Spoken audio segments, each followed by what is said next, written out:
প্রকাশ পায়। এও রয়েছে যে শিশু সমালোচনার মধ্যে বড় হয় সে শুধু নিন্দা করতে শেখে, আর যে শিশু সন্দেহের মধ্যে বড় হয় সে প্রতারণা করতে শেখে। যে শিশু বিরোধিতার মধ্যে বড় হয় সে শত্রুতা করতে শেখে। দর্শক, এই যে আমরা কয়েকটা কথা শুনলাম, এর মধ্যে লক্ষণীয় বিষয় হচ্ছে যে এখন আমি কি চাই, আমার সন্তান কি করে বড় হোক, আমি আমার সন্তানকে কেমন দেখতে চাই, পরনিন্দাকারী হিসাবে দেখতে চাই, সুবিবেচক হিসাবে দেখতে চাই, কাপুরুষ হিসাবে দেখতে চাই, নাকি বিশাল হৃদয়ের, অর্থাৎ যে নাকি মানুষকে ভালোবাসবে, সমাজকে ভালোবাসবে, দেশকে ভালোবাসবে। এখন আমার ইন্টেনশন কি, সেটা হচ্ছে লক্ষণীয় বিষয়। যাব কামরুজ্জামান আত্তারি মাদানির কাছে, যে সর্বপ্রথম মায়ের যদি কিছু ফজিলত আমরা জানি, সন্তান যদি এ সম্পর্কে জানে যে মায়ের কি গুরুত্ব রয়েছে, মায়ের কি ফজিলত রয়েছে, সে সম্পর্কে আলোচনা করে ইনশাআল্লাহ তাআলা এরপরে আমরা মায়ের কি ভূমিকা রয়েছে সন্তানের জীবনে সে সম্পর্কে আমরা শুনব। মায়ের সম্মানের ব্যাপারে কোরআন ও হাদিসে পাকে বিভিন্ন বর্ণনা এসেছে। একটি হাদিসে পাক এভাবে এসেছে, হযরতে হাকিম ইবনে হিজাম রাদিয়াল্লাহু তাআলা আনহু তিনি বলেন, কুলতু ইয়া রাসূলুল্লাহ মান আবাররু।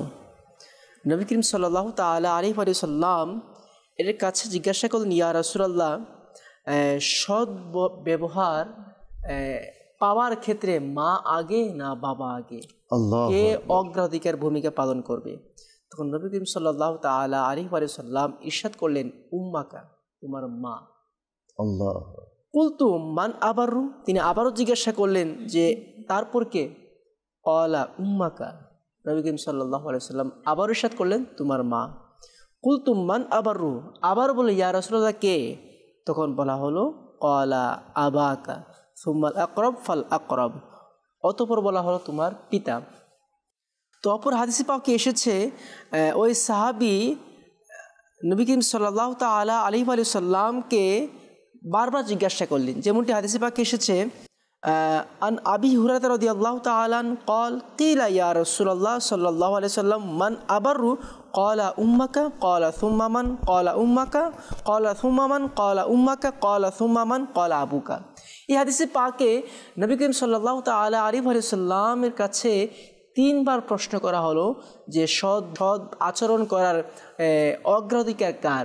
তো নবী করিম সাল্লাল্লাহু আলাইহি সাল্লাম তিনবার মায়ের কথা ইরশাদ করলেন, অতঃপর চতুর্থবার বাবার কথা ইরশাদ করলেন। এই হাদিসে পাক থেকেও আমরা মায়ের গুরুত্বটা কিছুটা অনুধাবন করতে পারি। অপর হাদিসে পাকে এটিও এসেছে, আল্লাহর নবী রাসূল আরবি সাল্লাল্লাহু তাআলা আলাইহি ওয়া সাল্লাম একজন সাহাবী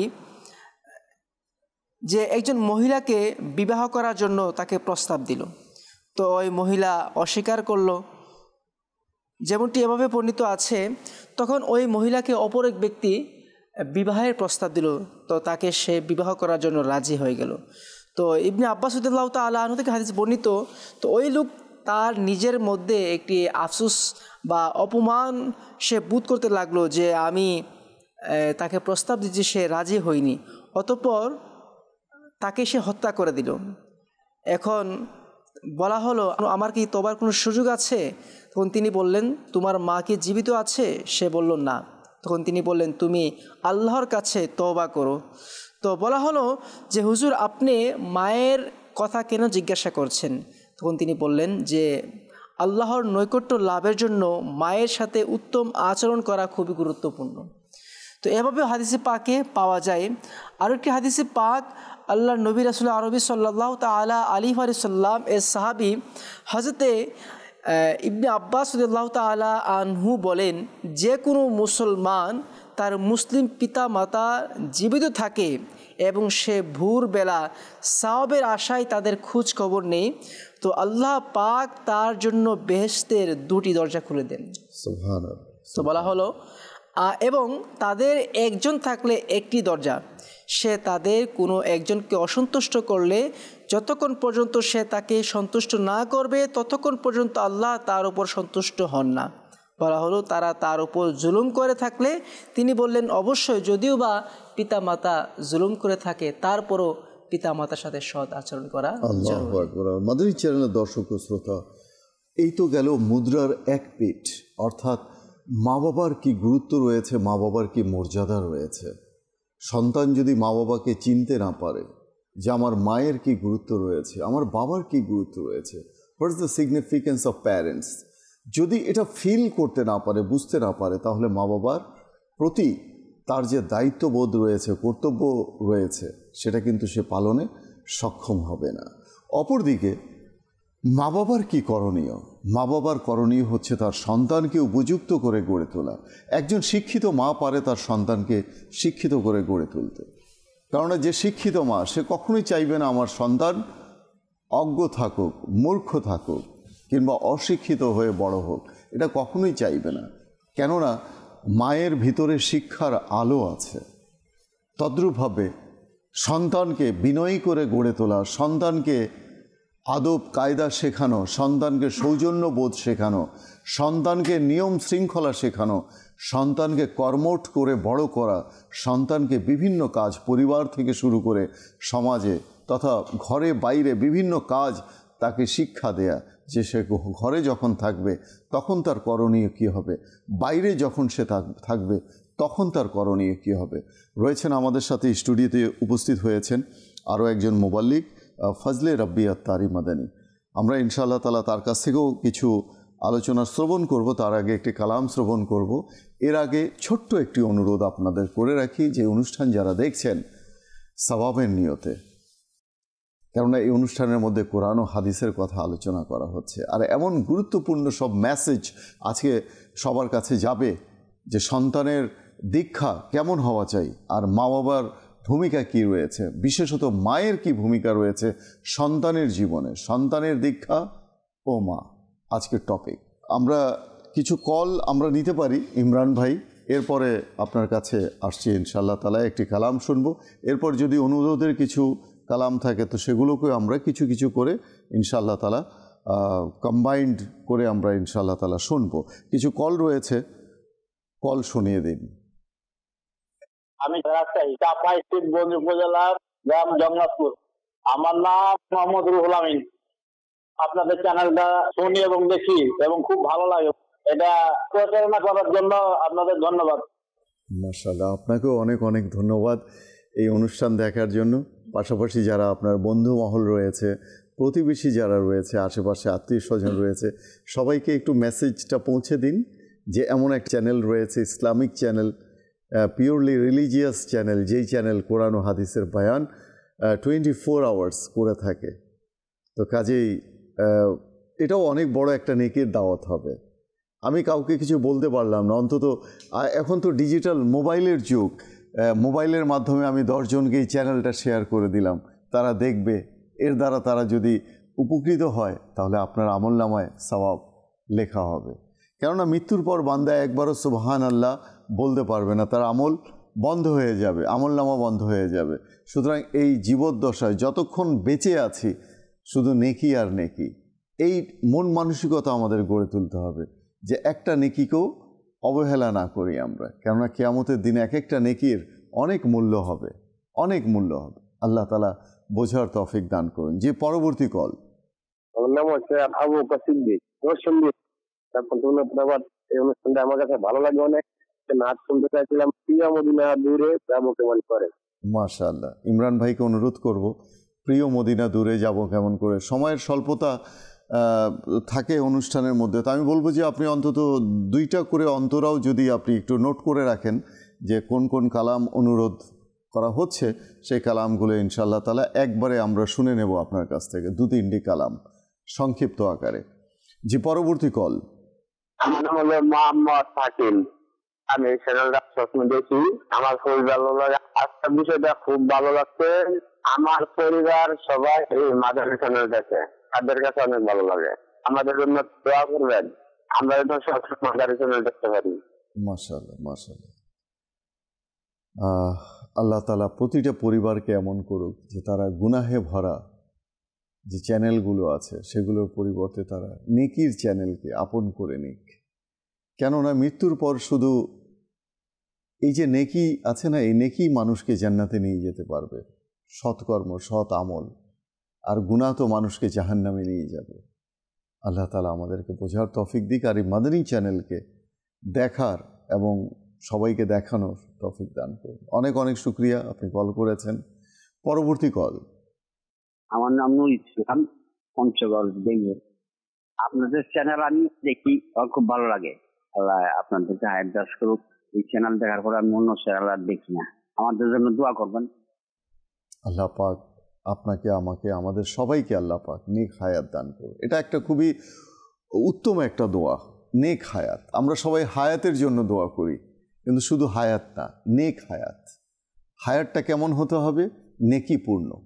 এবং খুবই গুরুত্বপূর্ণ একটি দোয়া যে আল্লাহ যেন আমাদেরকে ঈমান ও আফিয়াতের সাথে মত নসিব করেন। আর সেটা যদি হয় মদিনায়, তাহলে তো কথাই নেই। অন্তত সিজদার হালতে যেন আমাদের মৃত্যু হয়। এই যে দোয়া, এই ছোট ছোট দোয়াগুলো অনেক ইম্পর্টেন্ট। আল্লাহ তাআলা কবুল করুক। যে পরবর্তী কল। আমি কি বলতে চাই, হে খালিক ও মালিক রব মহান। হে খালিক ও মালিক রব মহান। যদি সংগ্রহে থাকে অবশ্যই নাতখা শোনাবেন, আমি অনুরোধ করছি তাকে। ইনশাআল্লাহ সঙ্গেই থাকুন। যাব একটি কালাম আমরা নিয়ে, এরপর ইনশাআল্লাহ তাআলা আলোচনায় আসবো। নাকি আগে একটু আলোচনা শুনে নিই?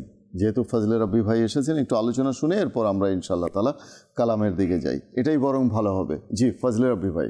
মায়ের মর্যাদা এবং মা বাবার মর্যাদা আমাদের ইসলামে আল্লাহ তাআলা, আমরা শুনেছি মা বাবার মর্যাদা নিয়ে, আপনি হয়তো সেটাই একটু অ্যাড করতে চাচ্ছেন। আজকের বিষয়ে যেহেতু আমরা নিয়েছি সন্তানের দীক্ষা এবং মা, ইনশাআল্লাহ আমি বিষয়ের উপর আসবো। ইনশাআল্লাহ আগে কোরআনে পাক থেকেও একটি আয়াত আমরা শুনে নেই মায়ের মর্যাদা। অবশ্যই অবশ্যই। তারপরে ইনশাআল্লাহ আমি এটাও বয়ান করার চেষ্টা করব যে একজন মাকে কেমন হওয়া উচিত। জি নিশ্চয়ই। আল্লাহ তাআলা ইরশাদ করেন, আনিশকুর লি ওয়ালি ওয়ালিদাইক, যেন তোমরা আমার কৃতজ্ঞতা প্রকাশ করো এবং তোমাদের পিতামাতার কৃতজ্ঞতা প্রকাশ করো। একসাথে আল্লাহ তাআলা নিজের এবং মা বাবার কৃতজ্ঞতা প্রকাশ করার জন্য বলেছেন আয়াতে। তো ওলামায়ে কেরামগণ বলেছেন যে কিছু জিনিস এমন আছে, কিছু বিষয় যেগুলো একটা আরেকটার সাথে কিন্তু জড়িত। যেমন আল্লাহ তাআলা ইরশাদ করেছেন, আতিউল্লাহ ওয়া আতিউর রাসূল, আল্লাহর ইতাআত করো, আল্লাহর আনুগত্য করো এবং তার রাসূলের। এক জায়গায় আল্লাহ তাআলা ইরশাদ করেছেন, আকিমুস সালাতা ওয়া আতুজ যাকাহ, এবং নামাজ আদায় করো এবং যাকাত দাও। আর এখানে বলেছেন আনিশকুর লি ওয়ালি ওয়ালিদাইক, আমার শুকরিয়া আদায় করো এবং পিতামাতার। তো বলা হয়েছে এই জিনিসগুলো এমন যে একটা আরেকটার সাথে জড়িত। যদি একটা করা হয়, আরেকটা যদি না করা হয়, তাহলে দ্বিতীয়টাও কবুল হবে না। কেউ যদি আল্লাহর ইতাআত করলো, আল্লাহর আনুগত্য করলো, কিন্তু রাসূলের ইতাআত করলো না, তো এটাও আল্লাহর ইতাআতও তার কবুল হবে না। এটা হচ্ছে আল্লাহ তাআলা মা বাবার যে একটা মর্যাদা, সেটা বয়ান করেছেন।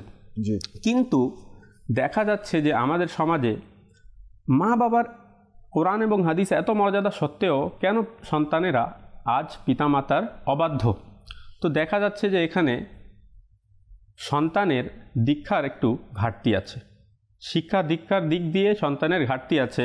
যেভাবে আল্লাহ তাআলা মা বাবাকে সম্মান দান করেছেন, যেভাবে আল্লাহ তাআলা মায়ের মর্যাদা দান করেছেন, সেভাবে মা নিজের মর্যাদা তাকে বুঝাতে পারেনি কোরআন এবং হাদিস থেকে। আমাদের প্রিয় নবী সাল্লাল্লাহু আলাইহি সাল্লামের আম্মা জান মা, বলা যেতে পারে যে সারা দুনিয়ায় সবচেয়ে যে মহান যে মা হবেন, তিনি হবেন আমাদের প্রিয় নবী সাল্লাল্লাহু আলাইহি সাল্লামের আম্মু। কেননা তিনি আমাদের প্রিয় নবী সাল্লাল্লাহু আলাইহি সাল্লামের মা হওয়ার সৌভাগ্য অর্জন করেছেন। নবী করিম সাল্লাল্লাহু আলাইহি ওয়াসাল্লাম একদিন নিজের মায়ের কবরের পাশে গেলেন এবং যাওয়ার পরেই নবী করিম সাল্লাল্লাহু আলাইহি ওয়াসাল্লাম কান্না করে ফেললেন। এটা দেখে সেখানে যারা উপস্থিত ছিলেন সাহাবায়ে কেরামগণ, তারা সবাই জিজ্ঞাসা করলেন, ইয়া রাসূলুল্লাহ, কোন বিষয়টি আপনাকে কাঁদিয়েছে? নবী করিম সাল্লাল্লাহু আলাইহি ওয়াসাল্লাম ইরশাদ করলেন যে আমার মায়ের স্নেহ মমতা এবং আমার মায়ের দয়া, যে মেহেরবানি আমার উপর ছিল, সেটা স্মরণে চলে আসলো, আর এই জিনিসটাই আমাকে কাঁদিয়েছে। কি বোঝা গেল? নবী করিম সাল্লাল্লাহু আলাইহি সাল্লামের আম্মু, নবী করিম সাল্লাল্লাহু আলাইহি সাল্লামের মা, তিনি তো ছোটোবেলায়, নবী করিম সাল্লাল্লাহু আলাইহি সাল্লামের বয়স যখন 6 বছর, তখনই তিনি ইন্তেকাল করেছেন। কিন্তু ওই বয়সে নবী করিম সাল্লাল্লাহু আলাইহি সাল্লাম নিজের মায়ের কাছ থেকে কেমন ভালোবাসা পেয়েছেন, কেমন স্নেহ মমতা পেয়েছেন, যে নবী করিম সাল্লাল্লাহু আলাইহি সাল্লাম সেটা স্মরণ করেও কান্না করছেন। আমরা যদি সাহাবায়ে কেরামগণের দিকে তাকাই, তাদের স্ত্রীগণের দিকে, তারাও মা ছিলেন। আমরা যদি আউলিয়ায়ে কেরাম দেখেন, হুজুর বড় বড় আউলিয়ায়ে কেরাম কোনো না কোনো মায়ের সন্তান। এমনি এমনি তো আউলিয়ায়ে কেরাম তারা হয়ে যাননি, বরং তাদের প্রশিক্ষণ, তাদের দীক্ষা তাদের মায়েরা করেছেন। কেননা বাবা সারাদিন শিক্ষার কেন্দ্রবিন্দুই হচ্ছে মা। বলা হয়েছে প্রথম যে শিক্ষা প্রতিষ্ঠান সন্তানের জন্য সেটা কিন্তু স্কুল না, সেটা কিন্তু মাদ্রাসা না, সেটা হচ্ছে মায়ের কোল। জি, এই মায়ের কোলেই কিন্তু সে বেড়ে ওঠে। একজন বাবা সে সারাদিন কিন্তু ঘরের বাহিরে থাকে, সে বাহিরের যে কাজকর্ম সেগুলো দেখে। সন্তানের দেখাশোনা, সন্তানের যে শিক্ষা দীক্ষা, এটা সব কিন্তু মায়ের উপর নির্ভর করে। হজরতে সুফিয়ান সৌরি রহমতুল্লাহি তাআলা আলাইহির মা, হজরত সুফিয়ান সৌরি রহমতুল্লাহ আলাইহির বাবা যেহেতু অনেক দরিদ্র ছিলেন, তেমন টাকা পয়সা ধন সম্পদ ছিল না, এই জন্য নিজের ছেলের যে দীক্ষা শিক্ষার ব্যবস্থা করতে পারছিলেন না। কিন্তু সুফিয়ান সৌরি রহমতুল্লাহি তাআলা আলাইহির যে মা ছিলেন, তিনি বললেন যে হে সন্তান, তুমি নিজের পড়াশোনা, নিজের যে ইলমে দ্বীন সেটা চালিয়ে যাও, তোমার যে খরচ সেটা আমি বহন করব। এবং হযরত সুফিয়ান সৌরি রাহমাতুল্লাহি তাআলা আলাইহির মা চরখা চালিয়ে সে টাকা যে উপার্জন করতেন সেটা তার সন্তানের শিক্ষার মধ্যে খরচ করতেন। অর্থাৎ কেউ যাতে এটা বলতে না পারে, আজকের যুগে কেউ এটা যেন বলতে না পারে যে আমার স্বামীর তেমন ইনকাম নেই, আমার স্বামীর তেমন উপার্জন নেই, এই জন্য আমি আমার সন্তানের যে ইলমে দ্বীন এবং যে ভালো একটা শিক্ষা সেটা আমি দিতে পারছি না, এই বাহানা যেন করতে না পারে। কারণ আমাদের আউলিয়া কেরামদের মধ্যেও এমন এমন গরিব পরিবার ছিল যারা শিক্ষার ব্যবস্থা করতে পারতো না, তবুও তাদের যে মায়েরা ছিলেন, মাতাগণ যারা ছিলেন, তারা নিজে কোনো না কোনো কাজ করে হালাল উপার্জন করে নিজেদের সন্তানের কি করতেন, ইলমে দ্বীনের ব্যবস্থা করতেন। আমরা যদি আমাদের গসে পাক রাহমাতুল্লাহি তাআলা আলাইহির মায়ের দিকে দেখি, তো আমরা সবাই জানি যে তিনি কেমন পরহেজগার ছিলেন, কেমন নেককার ছিলেন। যে হযরত গসে পাক রাহমাতুল্লাহি তাআলা আলাইহির বাবা যখন তাকে বিয়ে করলেন এবং পরে যখন জানতে পারলেন যে হযরত গসে পাক রাহমাতুল্লাহি তাআলা আলাইহির নানা, তিনি বলেছিলেন যে আমার মেয়ে না আজ পর্যন্ত কোনো পর পুরুষকে দেখেছে, আর না কোনো পর পুরুষ আমার মেয়ের দিকে দেখেছে।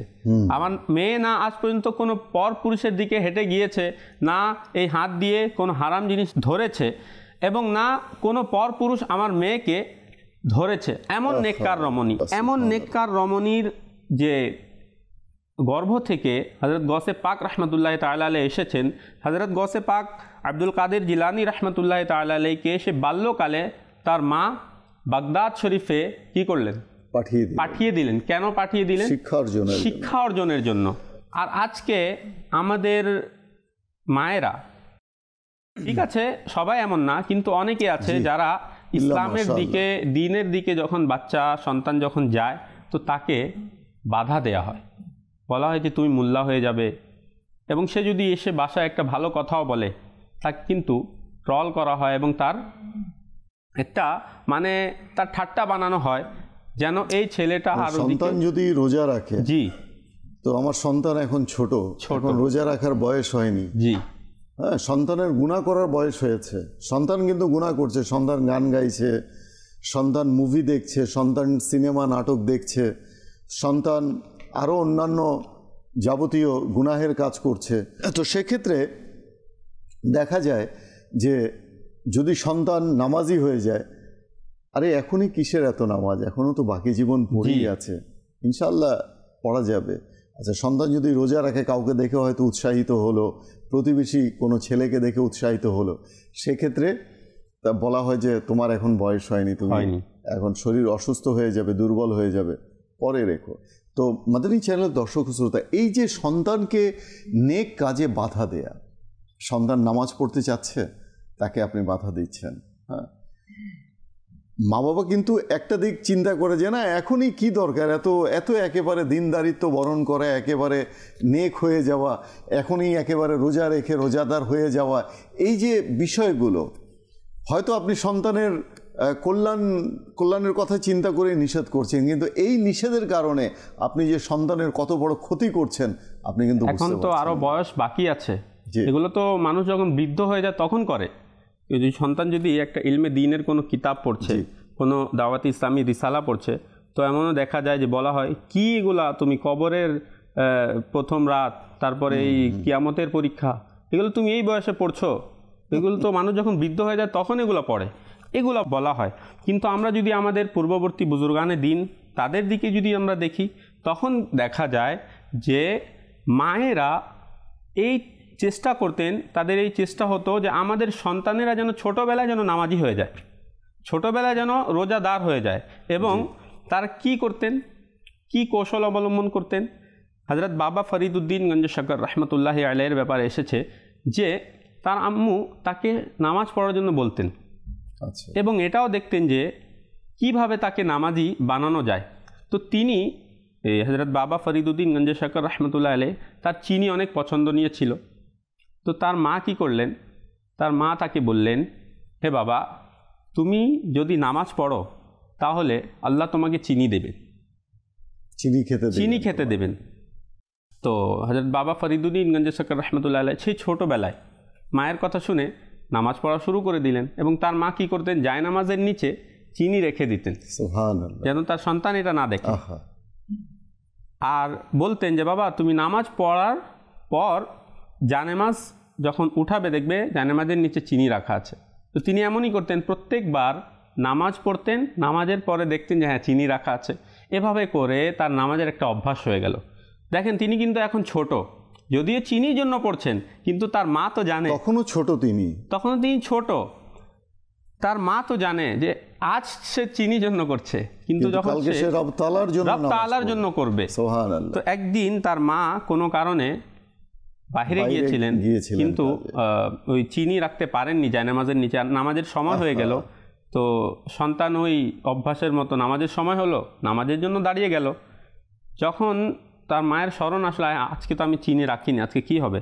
তো যখন এসে দেখলেন বাসায় যে তার সন্তান নামাজ পড়ে নিয়েছে, এসে যখন জিজ্ঞাসা করলেন, আজকে কি চিনি পেয়েছিলে? হ্যাঁ, আমি তো চিনি পেয়েছি।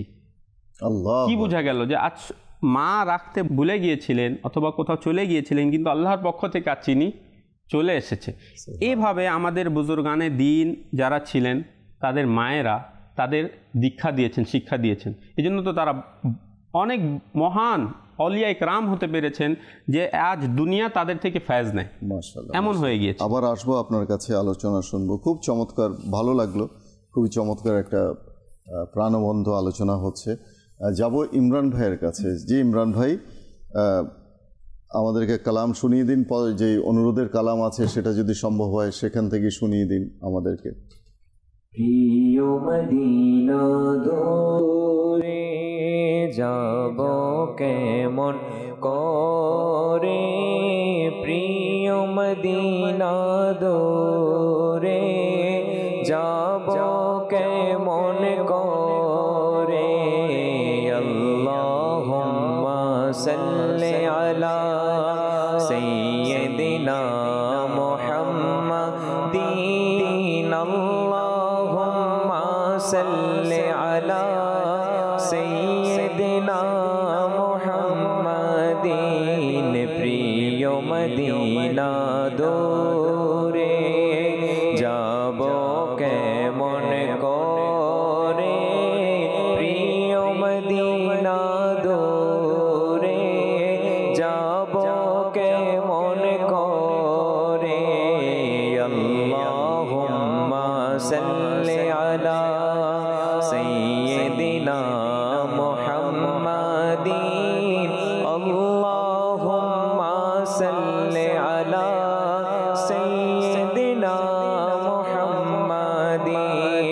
অশ্রু ঝরে যায় শুকিয়ে কেঁদে কেঁদে নিরালায়, পেতে একবার দেখা গিয়ে তোমার সোনার মদিনায়, অশ্রু ঝরে যায় শুকিয়ে কেঁদে কেঁদে নিরালায়, পেতে একবার দেখা গিয়ে তোমার সোনার মদিনায়, আল্লাহুম্মা সাল্লি আলা সাইয়্যিদিনা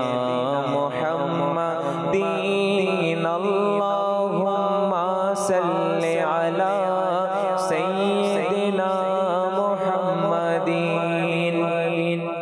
प्रति बछर आशाয় থাকি যাব সোনার মদিনায়, মনের ব্যথা বলবো গিয়ে ওহে দরদি তোমায়। প্রতি বছর আশায় থাকি যাব সোনার মদিনায়, মনের ব্যথা বলবো গিয়ে ওহে দরদি তোমায়। যাব যাব বলে আমি রয়ে গেলাম বাংলায়, সবাই ছেড়ে চলে গেল, কেউ তো নিল না আমায়। তয়বা বহু দূরে আকা, তয়বা বহু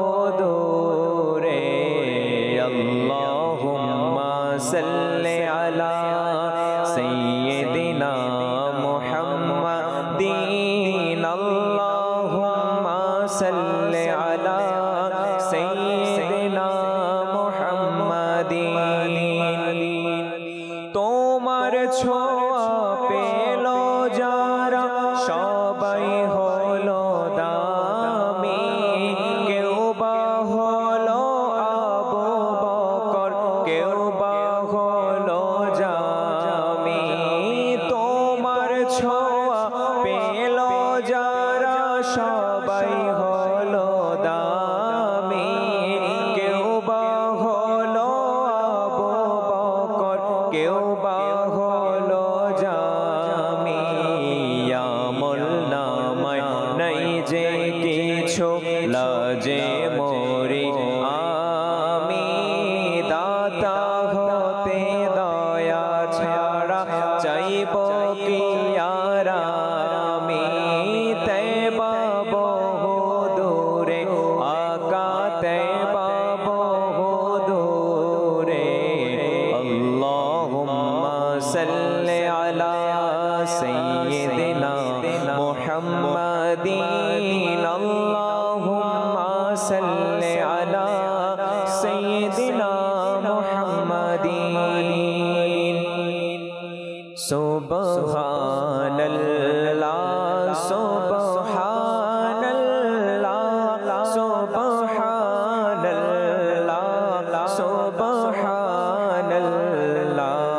হে খালিক মালিক রবে মহান, সুবহানাল্লাহ সুবহানাল্লাহ। তুমি স্রষ্টা আমার, আমি বান্দা তোমার। তুমি স্রষ্টা আমার, আমি বান্দা তোমার। সুবহানাল্লাহ সুবহানাল্লাহ। মোরা ভিখারি তুমি দাতা,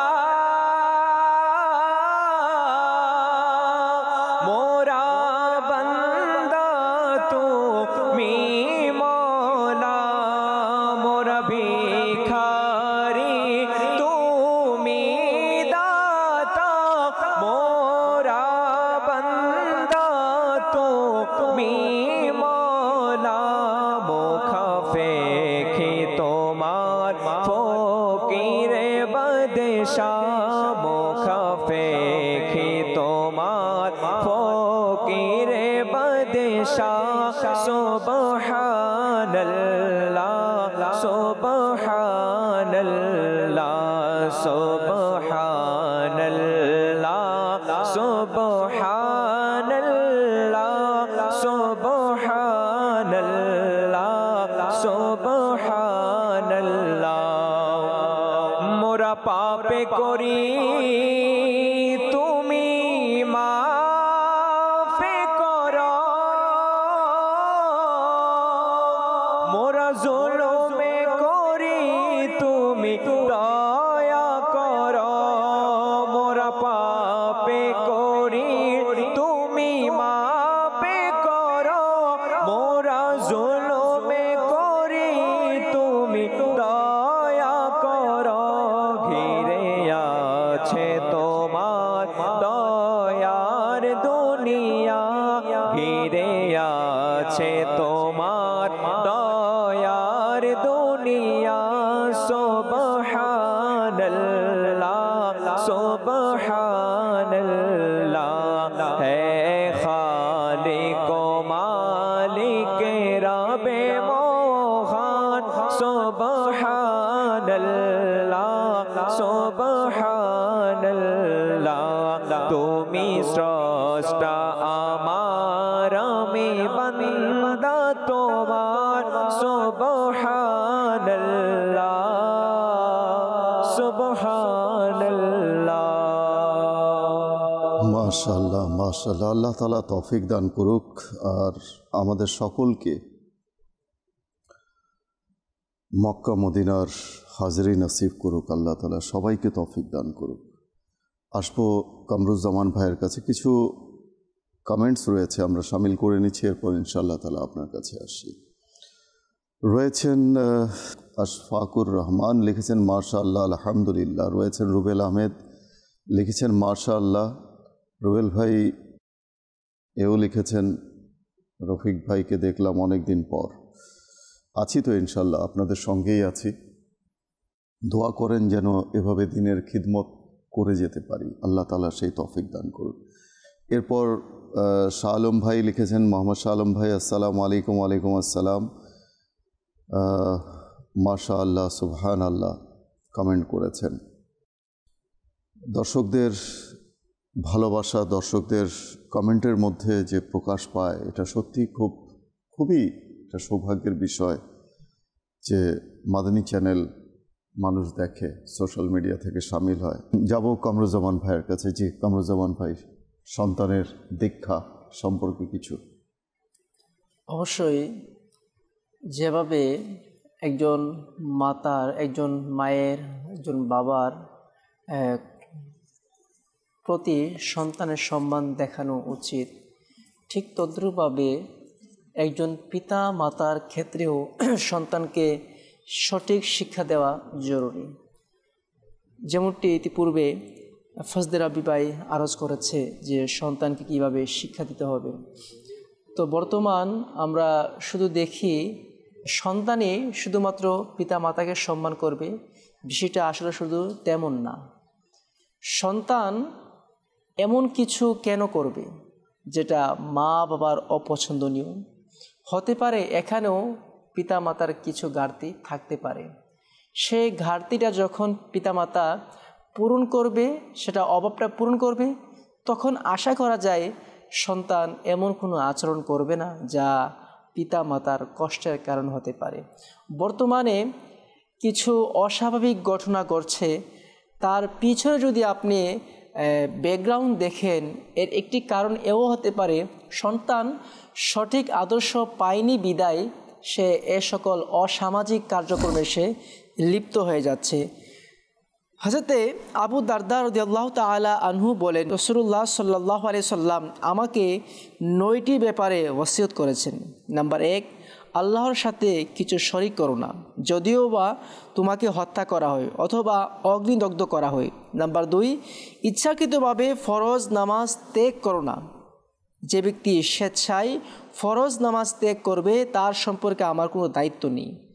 নাম্বার 3, মদ পান করো না, কেননা তা সকল অনাচারের চাবি। নাম্বার 4, তোমার পিতা মাতার আনুগত্য করবে, তারা যদি তোমাকে দুনিয়া ছাড়তেও আদেশ করেন তবে তাই করবে। নাম্বার 5, শাসকদের সাথে বিবাদে জড়াবে না, যদিও দেখো যে তুমি।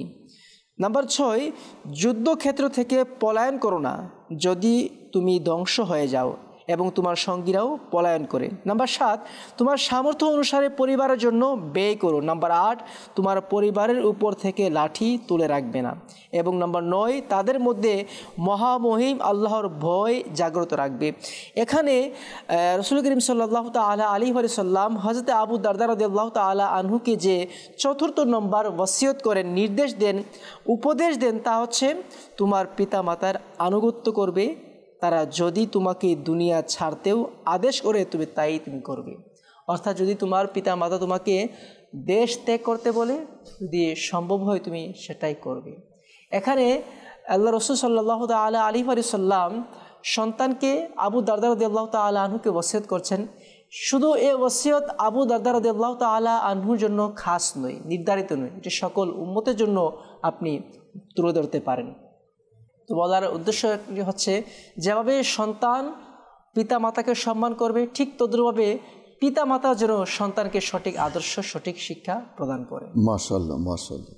দর্শক, মা যদি হয় শিক্ষিত, সন্তান অবশ্যই শিক্ষিত হবে। মা যদি হয় বিনয়ী, সেই বিনয়ের যে ছাপ সন্তানের মাঝে পড়বে। সন্তানকে মা বিনয় শিক্ষা দেবে। মা যদি হয় রাগী, কিংবা বাবা যদি হয় রাগী, সেই বাবার মায়ের প্রভাব কিন্তু সন্তানের উপর পড়ে। আমি আগেই বলেছি যে মা বাবা হচ্ছে সন্তানের শিক্ষা কেন্দ্র, মূল কেন্দ্রবিন্দু।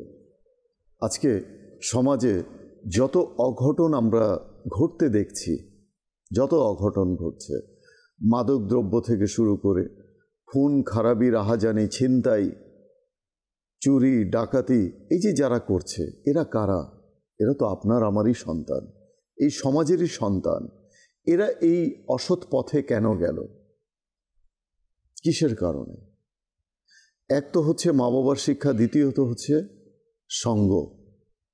আমার সন্তান কার সাথে মিশছে, কোন বন্ধু বান্ধবের সাথে মিশছে, সেটা দেখার দায়িত্ব আমার।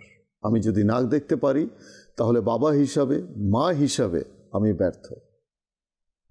আমি আমার সন্তানের প্রতি সেই কর্তব্য পালন করিনি, আর এর পরিণতি ভোগ করতে হয় মা বাবাকে। সমাজে এও দেখা যায় দর্শক, বলতে মুখ কাঁপে, বুক কাঁপে, যে বৃদ্ধ বয়সে, বয়োবৃদ্ধকালে মা বাবাকে সন্তানের হাতে মার খেতে হচ্ছে। সন্তান মাকে বাবাকে প্রহার করছে। মাযাল্লাহ, এই যে কথাগুলো মানে বলতে বুক কেঁপে যায়, মুখ কেঁপে যায়। যেই মা বাবা সন্তানের জন্য জান্নাত কিংবা জাহান্নাম, সেই মা বাবাকে সন্তান প্রহার করছে, ঘর থেকে বের করে দিচ্ছে, হত্যা করছে, মেরে ফেলছে। আসলে এই ঘটনাগুলো কেন ঘটে জানেন? সন্তানের ভেতরে, সন্তানের মধ্যে ধর্মীয় অনুশাসন না থাকা, ধর্মীয় শিক্ষা না থাকা। সে মা বাবার মর্যাদা জানে না, যে মা বাবার যে ডিগনিটি কী রয়েছে, মা বাবার ইম্পর্টেন্স কী রয়েছে, মা বাবার সিগনিফিকেন্স কী রয়েছে, সেটা সে জানে না। সন্তান যদি জানতো যে মা বাবার গুরুত্ব কী, মা বাবার মর্যাদা কী, সে কোশ্চিন কালেও, বিলিভ ইট অর নট, সে কখনোই দুর্ব্যবহার করতো না, কখনোই মা বাবার সাথে দুরাচার করতো না। আরও কিছু কথা শুনবো ইনশাল্লাহ। যাব ফজলে রব্বি ভাইয়ের কাছে। যে ফজলে রব্বি ভাই, একটা SMS রয়েছে, আমরা এটাকে সামিল করিনি, এরপরে ইনশাল্লাহ আসছি আপনার কাছে। রয়েছেন, কমেন্ট করেছেন মোহাম্মদ আরিফ আত্তারি, বি বাড়িয়া থেকে, কসবা থেকে দেখছি, অনেক ভালো লাগছে, দোয়া করবেন আমার মায়ের জন্য এবং মুর্শিদে আত্তারের নেক হায়াতের জন্য। আল্লাহ আল্লাহ। মায়ের জন্য দোয়া চেয়েছেন এবং সেই মুর্শিদ, পীরে কামিল, পীর ও মুর্শিদ হজরত আল্লামা আবু বিলাল মোহাম্মদ ইলিয়াস আত্তার কাদেরী, যিনি এত সুন্দর একটা পরিবেশ দান করেছেন দাওয়াতে ইসলামে, যিনি এত সুন্দর একটা ইসলামিক টিভি চ্যানেল দান করেছেন, যেই চ্যানেলের মাধ্যমে কোরআন ও হাদিসের আলোচনা চলছে, যিনি শুধু এই মাদানী চ্যানেল আর এই দাওয়াতে ইসলামের মহলই দিননি, তিনি 80টা বিভাগ কায়েম করেছেন, প্রতিষ্ঠিত করেছেন। আর এক একটি বিভাগের আলোচনা যদি করতে চাই, সারাদিন পার হয়ে যাবে। এক একটা বিভাগ, যেমন জামিয়াতুল মদিনা, মাদ্রাসাতুল মদিনা। আপনি FGRF এই বিভাগের কথাই দেখুন, মানব কল্যাণমূলক এই বিভাগ, ওয়েলফেয়ার যে ডিপার্টমেন্ট রয়েছে, সোশ্যাল ওয়েলফেয়ার ডিপার্টমেন্ট, যেটা সারা বিশ্বে এখন কাজ করছে মানব কল্যাণে। এমন এক একটি বিভাগ নিয়ে যদি আলোচনা করি সারা দিন পার হয়ে যাবে। আর এগুলো কার পক্ষে সম্ভব হয়েছে? দাওয়াত ইসলামের প্রতিষ্ঠাতা হজরত আল্লামা মৌলানা মোহাম্মদ ইলিয়াস আত্তার কাদরি, আল্লাহ তাআলা তার হায়াতের মধ্যে, নেকির মধ্যে, আল আওলাদের মধ্যে, রিজিকের মধ্যে, ইলমের মধ্যে আল্লাহ তাআলা অফুরন্ত বরকত দান করুন। আজকে তাঁরই বদৌলতে আমরা এখানে। না জানি কত লাখো কোটি নওজোয়ানকে তিনি শুধরে দিয়েছেন, তাদের যারা মসজিদ থেকে বিমুখ তাদেরকে মসজিদে নিয়ে এসেছেন, যারা নামাজ থেকে বিমুখ তাদেরকে নামাজি বানিয়ে দিয়েছেন। রোজা শুধু রাখতেই শেখাননি, নামাজ শুধু পড়তেই শেখাননি, সেই মাসলা মাসাইলের জ্ঞান তিনি এখন পর্যন্ত এই বয়সে, বয়োবৃদ্ধে এই বয়সে এসে তিনি মাদানী মুজাকারার মাধ্যমে মানুষকে জ্ঞান দান করছেন। কেমন ব্যক্তিত্ব! আর কেমনই তার মা সম্মানিতা আম্মাজান কতই না ধন্য, যেমন একজন সন্তান তিনি জন্ম দিয়েছেন। কি বলেন ফজলে রাব্বি ভাই? জি, আপনি ঠিক বলেছেন। আমিরুল সুন্নাতের মা যিনি ছিলেন তিনি অনেক বেশি নেককার ছিলেন, অনেক বেশি নেককার ছিলেন। সুবহানাল্লাহ। নিজেই বলেন যে আমি আমার মাকে দেখেছি ওই ছোটোবেলা থেকেই আমার মা ফরজ এবং ওয়াজিব এবং নফল আদায় করতেন শুরু থেকেই। তো দেখলাম যে আমাদেরকেও, অর্থাৎ তিনি তো নিজে করতেনই, আর তিনি আমাদেরকেও এর নির্দেশ দিতেন। এবং আমিরুল সুন্নাত বলেন যে ফজরের নামাজে তো অবশ্যই আমাদের সবাইকে ঘুম থেকে জাগাতেন ফজরের নামাজে। দেখেন সারাদিনের নামাজ তো আছেই, নফল নামাজ, ওয়াজিবাত, ফরজ এগুলো আছেই, কিন্তু বিশেষ করে দেখা যায় যে মায়েরা বিশেষ করে বাচ্চাদেরকে ফজরের সময় ঘুম থেকে উঠায় না, ঘুম থেকে জাগ্রত করে না। কিন্তু আমির আহলে সুন্নাত দামাত বরকাতুহুমুল আলিয়া তিনি বলেন যে আমার মা বিশেষ করে ফজরের নামাজে আমাদেরকে অবশ্যই জাগাতেন। এবং বলেন যে ছোটোবেলায়ও আমার মনে পড়ে না যে কখনো আমার ফরজ মিস, অর্থাৎ ফজরের নামাজ মিস হয়েছে, এটা মনে পড়ে না আমার। সুবহানাল্লাহ। এটা কে বলছেন? আমির আহলে সুন্নাত বলছেন যে আমার ফজরের নামাজ মিস হয়নি ছোটোবেলায়ও। অথচ দেখেন আমি অনেকেরই জীবনী দেখলাম যে অনেক আউলিয়া কেরামের পিতা তাদের ছোটোবেলায় ইন্তেকাল, অর্থাৎ তারা যখন ছোট ছিলেন, এবং আমিরুল সুন্নাত তো অনেক ছোট ছিলেন। বলা হয় যে 1.5 থেকে 2 বছর যখন বয়স ছিল আমিরুল সুন্নাতের, তখন তার পিতা মহোদয় তিনি ইন্তেকাল করেছেন। কি বোঝা গেল? এখানেও তার মাই তাকে নিয়ে আগে চলেছেন, আর তার মা তার শিক্ষার ব্যবস্থা করেছেন। দেখেন কোনো মা বাবাই তার সন্তানের খারাপ অর্থাৎ মন্দ চায় না। কোনো মা বাবা চায় না যে তার সন্তানের ভবিষ্যৎ নষ্ট হোক, তার সন্তানের জীবনটা ভবিষ্যৎটা খারাপ হয়ে যাক, কোনো মা বাবাই চায় না।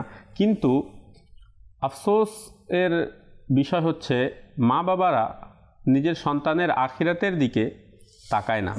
বিশেষ করে বর্তমানে মা বাবারা নিজের সন্তানের আখিরাতের দিকে তাকায় না।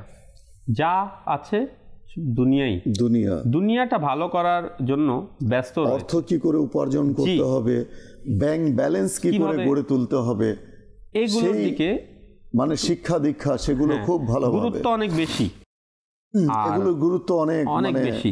যেমন আমরা আউলিয়া কেরামদের দিকে যদি আমরা তাকাই, তো যদি বাসায় কোনোদিন রান্না হতো না অথবা খাবার খেতে পারেনি, তো মায়েরা নিজেদের সন্তানদেরকে এটা বলতেন যে হে বাবা সবর করো, আজকে আমরা আল্লাহ তাআলার মেহমান। এটা বলে নিজের বাচ্চাদেরকে কি করতেন? সবর করতে বলতেন, বুঝাতেন। তো কি বোঝা গেল যে তারা এটাই মনে করতেন যে একবেলা যদি আমরা না খাই তাহলে এক তো মরে যাব না, দ্বিতীয় আমাদের তত বড় ক্ষতি হয়ে যাবে না, কিন্তু আমরা যদি একটা হারাম লুকমা খেয়ে নেই এটা আমাদের আখেরাতকে ধ্বংস করে দিবে, এটা আমাদের আখেরাতকে ধ্বংস করে দিবে। তো আজকে মা বাবারা যেমন একজন সন্তানকে মা পাঠালো দোকানে, বাবা এই জিনিসটা নিয়ে আসো, তো সন্তান গেল, যে বাচ্চাদের একটা মাইন্ড থাকে না জি, যে অনেক সময় টাকা না দিয়ে চলে আসে, তো সে সন্তান গেল ওই বস্তুটা নিল, যেমন উদাহরণস্বরূপ চিনি অথবা চাল অথবা আটা, যে কোনো জিনিস নিল কিন্তু টাকা না দিয়ে চলে আসলো। তো এখন এসে মাকে বলছে, মা আজকে আমি টাকা না দিয়েই কি এই সৌদা নিয়ে চলে এসেছি। এখন দেখেন এখানেই কিন্তু তারবিয়াত আর এখানেই কিন্তু শিক্ষা। এই সময় আপনি আপনার সন্তানকে কিন্তু কি করতে পারেন, গড়েও তুলতে পারেন আর ধ্বংসও করতে পারেন। এই সময় একজন ভালো মা কি বলবে, তুমি এখনই টাকা দিয়ে আসো দোকানদারকে, অথবা নিজের সাথে গিয়ে কি করবে, ওই টাকাটা দিয়ে দিবে। কিন্তু একজন মায়ের যদি ওইরকম মন মানসিকতা না থাকে, মাইন্ড না থাকে, দিনই ইলমে দিন যদি না থাকে, তাহলে বলে অনেক ভালো কাজ করেছো, অনেক ভালো কাজ করেছো, দাও টাকা আমাকে দাও। কি হলো, সন্তানের মাইন্ডে বসে গেল, আচ্ছা এটা মনে হয় ভালো কাজ, এটা ভালো কাজ। অথবা কোনো দিন কোনো ছোট বাচ্চা থেকে, অথবা থাকে না বাচ্চারা খেলতে খেলতে ঝগড়া করে, তো সে একটা থাপ্পড় মেরে দেয় অথবা গাল দিয়ে দেয়। এটা যখন মা দেখে, মা যখন বলে একদম ভালো করেছিস, কেউ মারলে মেরে আসবি, সন্তান অনেক সময় কান্না করতে করতে আসে, মেরে আসতে পারলি না, তুই মারতে পারলি না, তোর মুখে কি জিহ্বা নাই, তোর কি হাত নাই।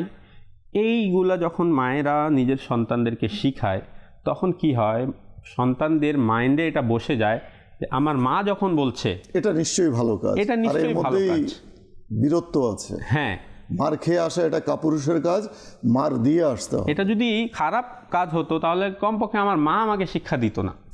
কি হলো, এই ছোটবেলায় এই ছোট ছোট যে মন্দ বিষয় ছিল, যে যা থেকে আপনি আপনার সন্তানকে বিরত রাখতেন, জি, যা ঘৃণা সৃষ্টি করতেন, যেমন গাল দেয়া, মারামারি করা, আপনি যেগুলো জিনিস বললেন, হ্যাঁ, নেশা করা, মাদক দ্রব্য সেবন করা, এই জিনিসগুলো থেকে, এই বিষয়গুলো থেকে এগুলোর ঘৃণা তার অন্তরে সৃষ্টি করার যে বয়স হচ্ছে, সেটাই হচ্ছে ছোটবেলা। সেই ছোট অবস্থায় আপনি এই বিষয়গুলোর ঘৃণা যদি তার অন্তরে সৃষ্টি করে দিতে পারেন, তাহলে কখনোই সে বড় হয়ে এগুলো করবে না। কিন্তু আমরা যে ছোট ছোট বিষয়গুলো যে কি করি, আমরা ইগনোর করি, হ্যাঁ এখন বাচ্চা আছে, বড় হয়ে তো নিজে থেকেই বুঝে যাবে। অধিকাংশ বাবা ঘটছে, বিশেষ করে ছোট সন্তান যখন মার খেয়ে আসে, তখন মা অথবা বাবা বলে, আরে তুমি কি মার দিয়ে আসতে পারলো না, মার খেয়ে কেন আসলো, তোমাকে একটা দিয়েছে, তুমি 4টা দিয়ে আসবে। তো এই ব্যাপারে আপনি কি বলবেন?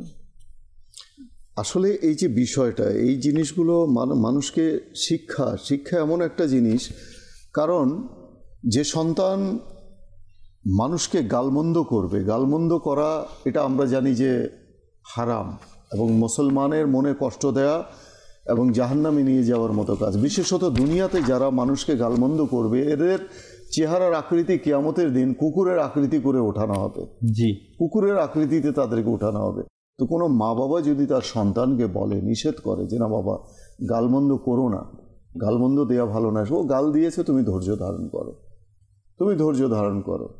এবং সবচেয়ে বড় কথা হলো যে সন্তানকে ধৈর্য ধারণের শিক্ষা দেয়া, যে কোনো বিষয়ে সবর করো।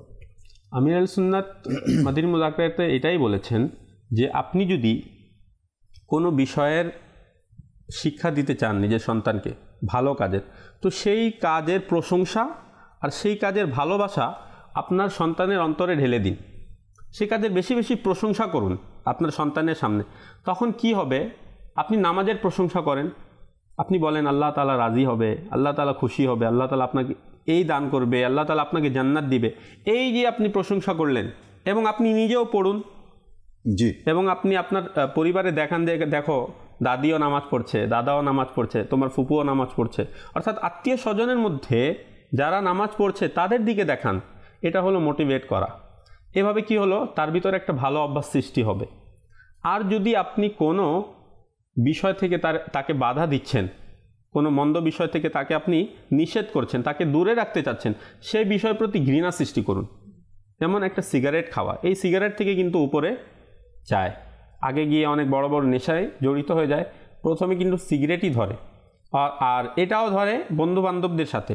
তো আপনি শুরু থেকেই যদি এই সিগারেটের প্রতি আপনার সন্তানের অন্তরে ঘৃণা সৃষ্টি করে দিতে পারেন, ইনশাআল্লাহ সে এই পরবর্তী যে স্টেপ রয়েছে কখনোই সে যাবে না, সে সিগারেটের নিকটেই যাবে না, তো এই উপরে কিভাবে সে যেতে পারবে? খুবই চমৎকার একটা ঘটনা আমার সামনে এসেছে,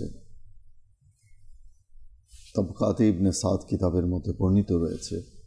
উম্মে আনাস ইবনে মালিক রাদিয়াল্লাহু আনহা হযরত আনাস রাদিয়াল্লাহু তাআলা আনহুকে বললেন যে হযরত আবু তালহা রাদিয়াল্লাহু তাআলা আনহু উম্মে সুলাইমকে বিবাহের প্রস্তাব দিলেন। উম্মে সুলাইম বলেন যে আমার ছেলে আনাস প্রাপ্তবয়স্ক না হওয়া পর্যন্ত এবং ইলমের মজলিসগুলোয় না বসা পর্যন্ত আমি বিবাহ করব না। সুবহানাল্লাহ। আমরা হযরত আনাস রাদিয়াল্লাহু তাআলা আনহুর কথা আমরা শুনি অহরহ, তার হাদিসও বর্ণনা করি, তার মায়ের এই ঘটনা। তো তিনি বললেন যে আমার ছেলে যতক্ষণ পর্যন্ত প্রাপ্তবয়স্ক না হবে, যখন বিবাহের প্রস্তাব এলো, তো তিনি বললেন যে ইলমে দিনের মজলিসে না বসা পর্যন্ত, প্রাপ্তবয়স্ক না হওয়া পর্যন্ত আমি বিয়ে করব না। হযরত আনাস রাদিয়াল্লাহু তাআলা আনহু বলেন, আল্লাহ তাআলা আমার আম্মাকে উত্তম বিনিময়ে দান করুন, তিনি আমাকে উত্তমভাবে লালন পালন করেছেন। হযরত আনাস রাদিয়াল্লাহু তাআলা আনহু ইলম শেখা আরম্ভ করার পর তিনি আবু তালহা রাদিয়াল্লাহু তাআলা আনহু এর সাথে বিবাহ বন্ধনে আবদ্ধ হন। অন্য এক বর্ণনায় রয়েছে হযরত আনাস রাদিয়াল্লাহু আনহু যখন 10 বছর বয়সে উপনীত হলেন, তার আম্মা হযরত উম্মে সুলাইম তাকে নিয়ে রাসূলুল্লাহ সাল্লাল্লাহু আলাইহি ওয়াসাল্লামের দরবারে গমন করলেন এবং আরজ করলেন, ইয়া রাসূলুল্লাহ সাল্লাল্লাহু আলাইহি ওয়াসাল্লাম, এই হচ্ছে আমার ছেলে আনাস, আজ থেকে আপনার খেদমত করবে। তখন থেকে আনাস রাদিয়াল্লাহু আনহু নিয়মিত রাসূলুল্লাহ সাল্লাল্লাহু আলাইহি ওয়াসাল্লামের খেদমত করেছেন এবং আল্লাহ রসুলের খাদেম হিসাবে প্রসিদ্ধি লাভ করেছেন। এই যে মায়ের যে একটা ভূমিকা, জি, মায়ের যে একটা দৃঢ় প্রত্যয়, একটা ইন্টেনশন যে আমার ছেলে আমার মেয়ে কেমন হবে, শুরু থেকেই সেটাকে ডিসাইড করা এবং সেভাবে তাকে লালন পালন করা। তো আমি মনে করি যে একজন মা হিসাবে প্রত্যেক মায়েরই উচিত তার সন্তানের জন্য শুধু ইচ্ছা থাকলেই হবে না, সেই ইচ্ছাকে বাস্তবায়ন করতে হবে। অনেকে এমন মা আছে সমাজে, আমরা তো শুধু এতক্ষণ শুধু বললাম যে নেতিবাচক দিকটা, এমনও পজিটিভ দিক আছে সমাজের মধ্যে, সমাজের কথা আলোচনা করছি, যে তারা অর্থাৎ বাবা মারা গেছেন, বাবা ইন্তেকাল করেছেন, বাবার পরে মা যেভাবে সম্ভব কষ্ট করে, কাজ করে, যেভাবে সম্ভব চাকুরি করে সন্তানকে লালন পালন করেছে, নিজে গুনাহ থেকে বেঁচে সন্তানকে পড়াশোনা শিখিয়েছেন, আলিমে দিন বানিয়েছেন। এমন সমাজে অসংখ্য উজ্জ্বল দৃষ্টান্ত রয়েছে। আমি সে সকল মাকে স্যালুট জানাই। তো আসলে এই সকল মা সন্তানকে পারে, তার জীবনকে পারে আলোকিত করতে। তো মাদানী চ্যানেলের দর্শক ও শ্রোতা, আজকে যে অনুষ্ঠান আমরা দেখলাম আর অনুষ্ঠানের আজকের যে আলোচ্য বিষয় আমরা শুনলাম, আজকের এই বিষয়কে আমরা নিজের জীবনের ডায়েরিতে নোট করে নিই যে আমার সন্তানকে আমি কি করতে চাই, তাদের জীবনটা কি ধ্বংস করতে চাই নাকি তাদেরকে আলোকিত মানুষ হিসেবে গড়ে তুলতে চাই। সিদ্ধান্ত আপনার। আর সময় এসেছে, আর সবচেয়ে বড় কথা, একদিন আমাদেরকে মৃত্যুবরণ করতে হবে, দুনিয়া থেকে চলে যেতে হবে। এখন আমি যদি আমার সন্তানকে আলিমে দিন না বানিয়ে যাই, আমি যদি আমার সন্তানকে হাফেজে কোরআন না বানিয়ে যাই, আমি যদি আমার সন্তানকে দিনের দায়ী মুবাল্লিগ না বানিয়ে যাই, তাহলে এই সন্তান আমার মৃত্যুর পর কি করে হাত তুলে দোয়া করবে? সেই শিক্ষাও তো আমি দিয়ে যেতে পারছি না। তো আমি বলবো যে আপনি আপনার সন্তানকে তার বাল্যকালে দিনকে সোপর্দ করে দিন, দিন ইসলামের কাছে সোপর্দ করে দিন। এই দিন ইসলাম আপনার বার্ধক্যে আপনাকে সোপর্দ করবে, অর্থাৎ উপযুক্ত সন্তান হিসাবে। আল্লাহ তাআলা আমাদেরকে বোঝার তৌফিক দান করুন। দর্শক, দেখা হবে আগামীকাল নতুন কোনো বিষয় নিয়ে। সে পর্যন্ত সবার সুস্বাস্থ্য কামনা করছি। সবাই ভালো থাকুন, সুস্থ থাকুন, মাদানী চ্যানেল দেখতে থাকুন। সাল্লু আলাল হাবিব সাল্লাল্লাহু তাআলা আলা মুহাম্মদ সাল্লাল্লাহু আলাইহি ওয়া আলিহি ওয়াসাল্লাম। তাহাজ্জুদ আর ফজরের অভ্যাস আছে যার, রহমত পূর্ণ প্রভাত হয় তার।